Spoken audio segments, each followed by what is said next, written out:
October 29th, 1929, the worst single day in the history of American finance. In a single trading session, the U.S. stock market loses $14 billion. Thousands of investors are wiped out completely. Banks collapse before lunch. Businesses close overnight. Families who spent the entire decade of the 1920s building something, saving, investing, believing, lose everything in 6 hours.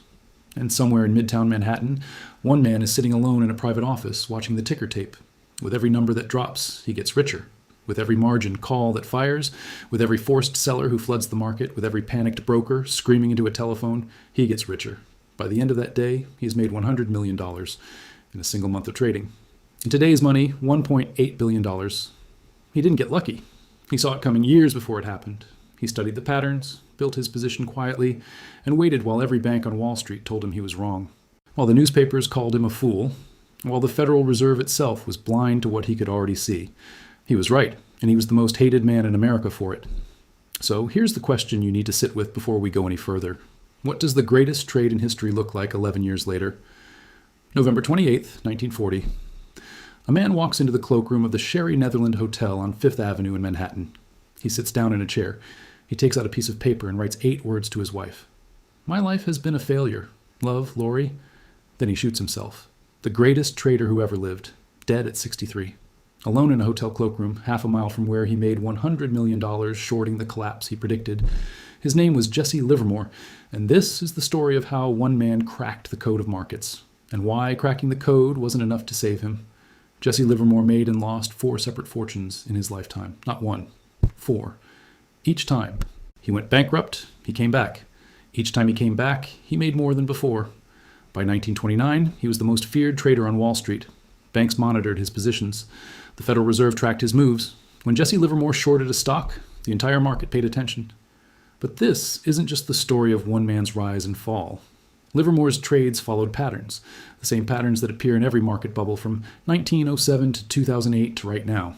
The same psychology, the same denial, the same collapse. He documented these patterns in a book he published in 1940, the same year he died. Almost nobody read it. Today it's considered one of the most important books ever written about financial markets, and the patterns inside it are running right now. So we're going to follow his story in 4 acts. The bucket shop kid, how a 14-year-old runaway with $5 became the most dangerous trader in New England, the 1907 pattern, his first major short, and the trade that forced J.P. Morgan himself to intervene, the $100 million short, the greatest single trade in recorded history, and how he saw the 1929 crash coming years before the establishment saw anything, and the 3 collapses, why the man who cracked the market code lost everything 3 times over, and what his suicide note actually says about the limits of being right. Jesse Livermore is born in 1877 in Shrewsbury, Massachusetts. His father is a farmer. The family has nothing. At 14, his father pulls him out of school to work the land. His mother supports the decision. Jesse doesn't. One morning before his father wakes up, Jesse packs a bag and leaves. He has $5, a few months of savings from odd jobs. He walks to Boston. In Boston, he finds work as a quotation board boy at Payne Weber, one of the city's brokerage houses. His job is simple. Write stock prices on a chalkboard as they come in over the ticker tape. He is 14 years old. He earns $6 a week. But something happens when Jesse starts writing those numbers. He begins to notice patterns, not in individual stocks, in the movement itself, the speed of the price change, the momentum that builds before a big move, the hesitation that appears before a reversal, the way a stock behaves in the minutes before it does something dramatic. He starts keeping a notebook, not prices, behaviors, how a stock moves before it goes up, how it moves before it goes down. He fills pages with observations that his colleagues walk past without seeing. After 6 months at that chalkboard, he trusts his patterns more than anything he was ever taught in school. In 1890s, Boston, if you want to speculate on stocks but don't have the money for a real brokerage account, you go to a bucket shop. A bucket shop is a gambling den wearing a brokerage's clothes. You put down a small deposit, $5.10, and bet on whether a stock goes up or down in the next few minutes. If you're right, you collect. If you're wrong, you lose your deposit, and the house moves on to the next customer. The shops are designed to drain small speculators. They manipulate ticker feeds, delay price reporting, manufacture false moves to trigger stop losses. The house wins. That's the only rule that matters. Jesse Livermore walks into his first bucket shop at 15 with $5. He walks out with $3.12. He goes back. He walks out with $7. Within 6 months, he has turned $5 into $1,000. By the time he is 16, Jesse Livermore has been banned from every bucket shop on Boston's Washington Street. Not because he cheated, because he won too consistently. The house cannot make money off him, and they know it. So he travels to new cities, walks into new shops under fake names, makes money, gets banned again. By 20, he has been banned from virtually every bucket shop in New England. He has turned $5 into roughly $10,000, about $360,000 in today's money. He moves permanently to New York. He needs real exchanges now, real brokers, real money, real consequences. And for the first time in his life, Jesse Livermore starts losing. Real exchanges are nothing like bucket shops. In a bucket shop, you place your bet and wait. In a real exchange, your orders move the market. Your position size affects the price you get. Timing isn't just about direction. It's about execution, about reading the depth of the market, about understanding forces that don't exist in a gambling parlor. Jesse Livermore loses most of his $10,000 in the first year on the real exchange. He goes back to bucket shops to rebuild, gets banned, returns to New York, loses again. By 1901, at 24, he has been broke 3 times. But each time he rebuilds, the same lesson surfaces. He loses when he ignores the patterns in his notebook. He wins when he trusts them without hesitation. The market is teaching him something, and he keeps almost learning it. Then, 1907 arrives, and everything changes.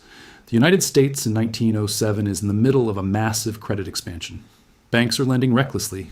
Trusts, the holding companies of the era, are borrowing money to buy stocks, then using those same stocks as collateral to borrow even more. The leverage is stacked on leverage. Everyone can see the growth. Almost no one is asking what happens when it reverses. Jesse Livermore looks at the market in early 1907 and sees the same pattern he first noticed in the bucket shops, but bigger, slower, more dangerous. The market is moving with a kind of exhausted momentum. Prices still going up, but volume behind each move declining. New buyers becoming harder to find. The underlying structure weakening even as the headline numbers hold steady. The engine revving louder while the car slows down. He starts shorting, betting the whole structure comes apart. His broker begs him to stop. His acquaintances tell him he's lost his mind. The newspapers report the economy has never been stronger. Editorials mock the bears. October 1907. The Knickerbocker Trust Company collapses. A full banking panic ignites. The stock market loses half its value in 3 weeks. Runs on banks spread across the country. Jesse Livermore makes $1 million in 1907 dollars, roughly $32 million today. But here's the part that makes this more than a trading story. J.P. Morgan, the most powerful private banker in American history, the man who effectively served as the central bank of the United States before the Federal Reserve existed, personally intervenes to stop the panic. He calls in favors across the financial world, organizes emergency bailouts, commits his own capital to stabilize the system, and then he sends a message to Jesse Livermore: stop shorting, or face consequences. One 30-year-old trader from a Massachusetts farm and the most powerful financial figure in the country had to personally intervene in the markets to stop him. Livermore covers his short. And then he does something that will cost him years of rebuilding. He listens to someone else. He goes long on cotton based on a tip from a trader he trusts. He loses almost everything. The pattern was right. The tip was wrong. And Jesse Livermore will spend the next 2 decades learning the same lesson over and over. Trust the pattern. Trust nothing and no one else. By 1926, Jesse Livermore is 49 years old. He has made and lost fortunes twice. He's currently wealthy again, several $1 million, and he is watching the 1920s market with a growing unease that he can't explain to anyone around him. The 1920s are the most optimistic decade in American history. The Dow Jones Industrial Average has risen 500% since 1921. New technologies, radio, automobiles, electric appliances, are transforming everyday life in the companies. Behind them are being valued at figures that would have seemed insane a generation earlier. Credit is flowing freely. Average Americans are buying stocks on margin, borrowing 90 cents for every dollar they invest. Barbers are giving stock tips. Taxi drivers are quoting share prices. Everyone believes that prosperity is permanent. Livermore has seen this before, not at this scale, not with these numbers, but the shape of it is identical to 1907. He starts keeping detailed records of what he's observing. Volume declining on up days. Insider selling accelerating. Credit levels reaching extremes never seen in American history. The quality of buyers changing. Not sophisticated investors accumulating based on earnings, but the final wave, the public wave, the wave that marks every top in history, because once it's in, there's no one left to sell to. He writes in his private journal, "The public is always wrong at the extremes." By 1928, he is convinced beyond doubt that a collapse is coming. But he understands something that destroyed him in earlier years. A market can stay irrational far longer than a trader can stay solvent. Short too early, and you get squeezed out before you're proved right. He waits. What Livermore was actually seeing during those years, and this is the part that most accounts of his story skip entirely, wasn't about prices. It was about the relationship between price and volume. In a healthy market, rising prices come with rising volume. More buyers entering, more energy behind each move, the whole system expanding together. The price is being driven up. But in 1928, prices were still hitting new highs almost every week, while the volume behind each new high was declining. Fewer shares trading hands on each move upward. The market was still going up, but it was being held up, not driven up. There is a difference. A market being driven up has buyers. A market being held up has people afraid to sell, which is an entirely different thing and an unstable one. Afraid sellers eventually become desperate sellers. And desperate sellers don't exit calmly. They stampede. He was also watching the margin arithmetic. 30 million Americans had borrowed 90 cents on every dollar they'd invested. When prices started falling, even a small decline, those same Americans wouldn't just sell. They'd be forced to sell. Margin calls don't ask. They don't negotiate. Every forced sale drops. Prices a little further, which triggers more margin calls, which forces more sales. A cascade with no floor until it finds one. Livermore didn't need a crystal ball. He just needed to read what was already written in the data. He begins building his short position in early 1929, quietly, methodically. Not all at once, that would move the market and reveal his hand. He tests each position in small increments, watching how the market absorbs each probe, learning the market's weight before he commits fully. He operates from a private office at 730 Fifth Avenue. Direct ticker tape feeds, private phone lines to brokers across the country, a small team feeding him information around the clock. The silence of this office is complete, the opposite of the bucket shops where he started. But the patterns on the tape are the same ones he first recognized at 14, writing numbers on a chalkboard for $6 a week. He is shorting everything: rail stocks, steel stocks, bank stocks, the entire edifice. His wife doesn't know, his friends don't know. His brokers think he has finally lost his judgment. September 3rd, 1929. The Dow hits 381 points, the all-time high, the permanently high plateau, as Yale economist Irving Fisher will declare just 4 days before everything collapses. Then the cracks begin. October 24th, Black Thursday. The market drops 11% at the open. A consortium of the largest banks on Wall Street pools $240 million to buy stocks and stabilize prices. It works, temporarily. The market recovers. The newspapers declare the panic over. Livermore watches from his office. He doesn't cover his shorts. October 29th, Black Tuesday. The bank consortium's intervention fails. The market breaks open. 16 million shares traded in a single session, a record that will stand for 40 years. The Dow loses 12% in one day. Jesse Livermore's short position pays. By the end of October, he has made $100 million. He is 52 years old. He has just executed the greatest single trade in the recorded history of American markets. And he has approximately 11 years left to live. Jesse Livermore made $100 million while America lost everything. While families were losing their homes, their savings, their jobs, their futures, one man had bet against all of it and won. The newspapers call him the Great Bear of Wall Street. Not as a compliment, death threats arrive at his office daily. He hires armed bodyguards. He cannot walk to his own car without security covering him. A senator opens a congressional investigation into short selling, and Livermore's name appears in the first paragraph. President Hoover privately blames short sellers, specifically Livermore, for deepening the Depression.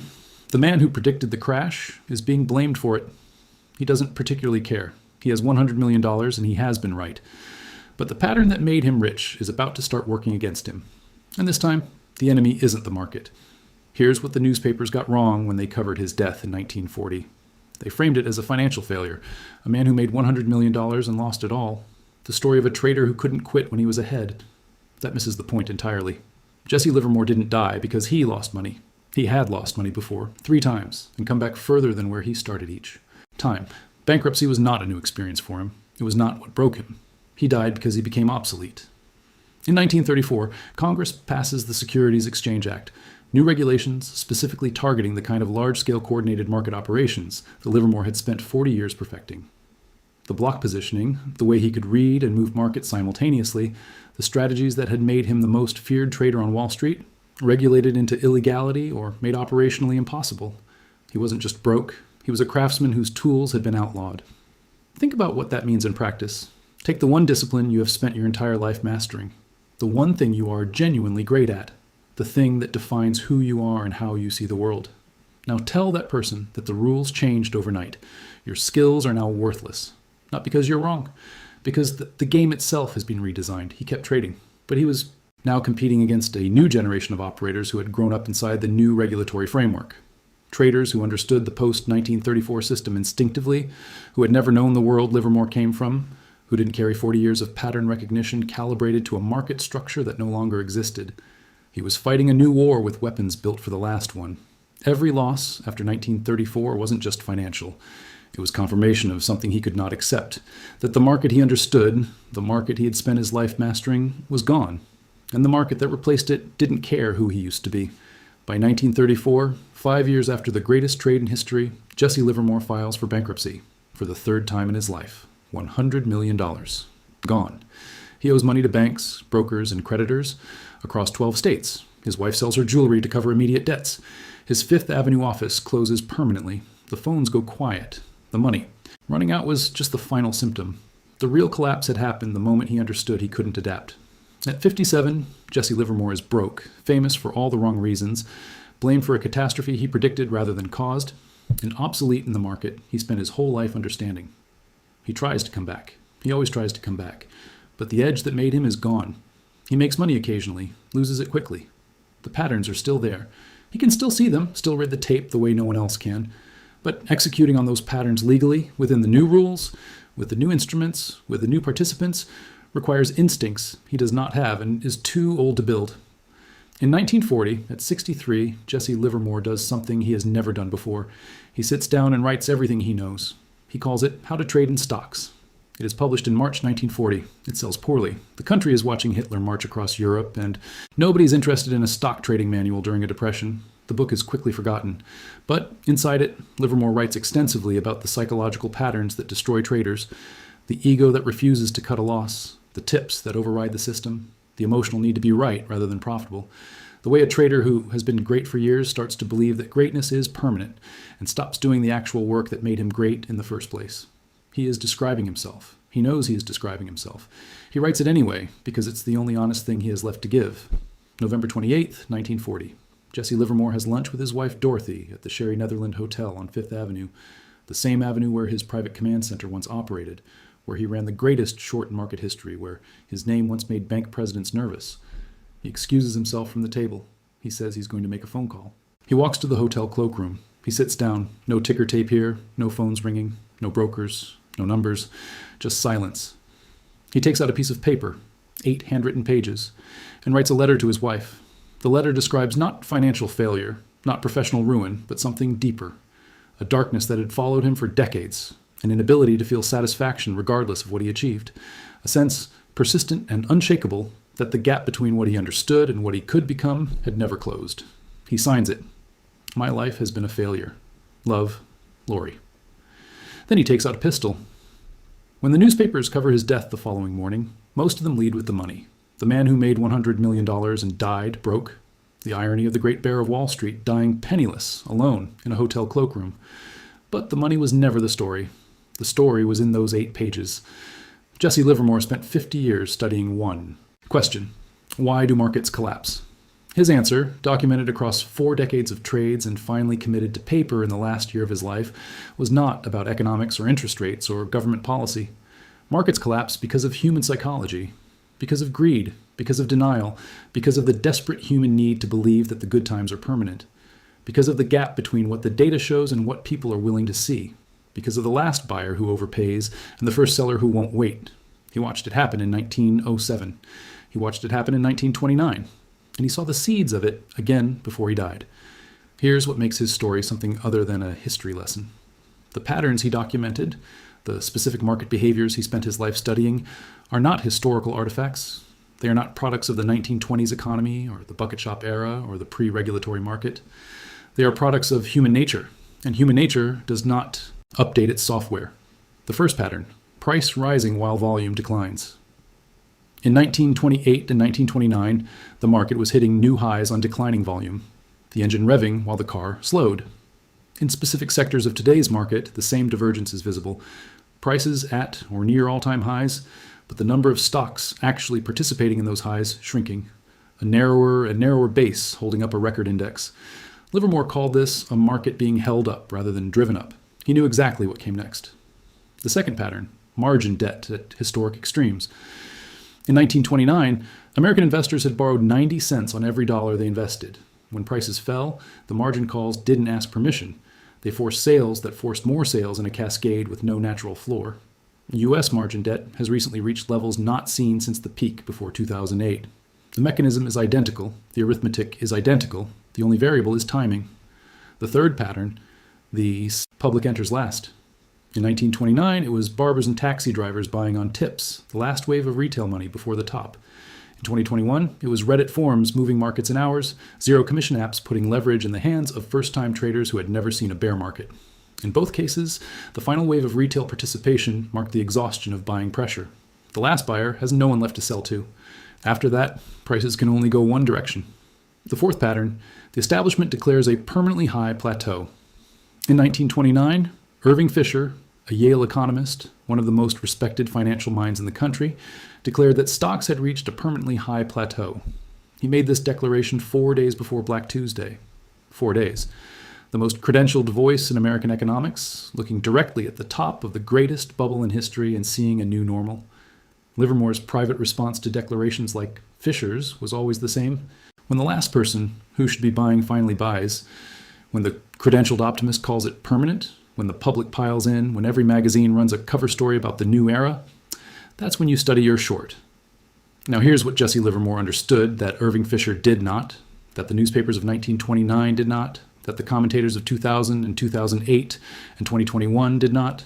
The technology changes, the instruments change, the speed changes, the psychology never changes.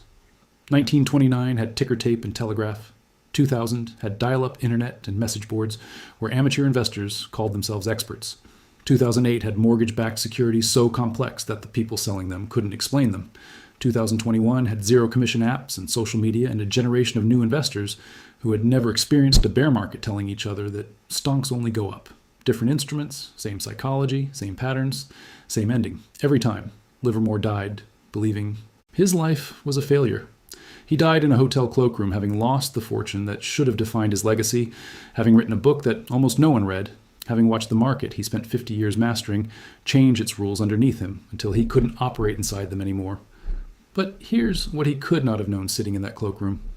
Every trader who has survived a crash in the 90 years since his death, whether they knew his name or not, whether they had read his book or not, survived because they understood something Jesse Livermore worked out in a smoky bucket shop in Boston in 1891. That the market is not a reflection of economic reality. It's a reflection of human emotion about economic reality. And human emotion moves in patterns.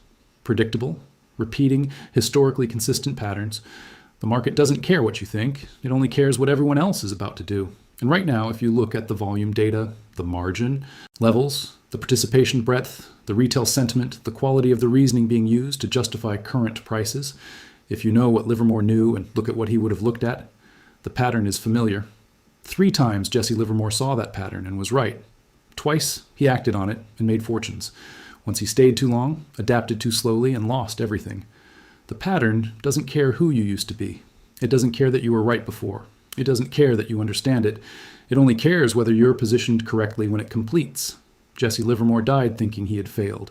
But the patterns he spent his life mapping, the behaviors he documented in notebooks that survived him, in a book that finally found its audience decades after he was gone, those are still running. Right now, in every market on Earth, in every bubble forming, in every crash approaching, in every moment when the last optimist calls the plateau. Permanent. The ticker tape has changed. The psychology running it never did.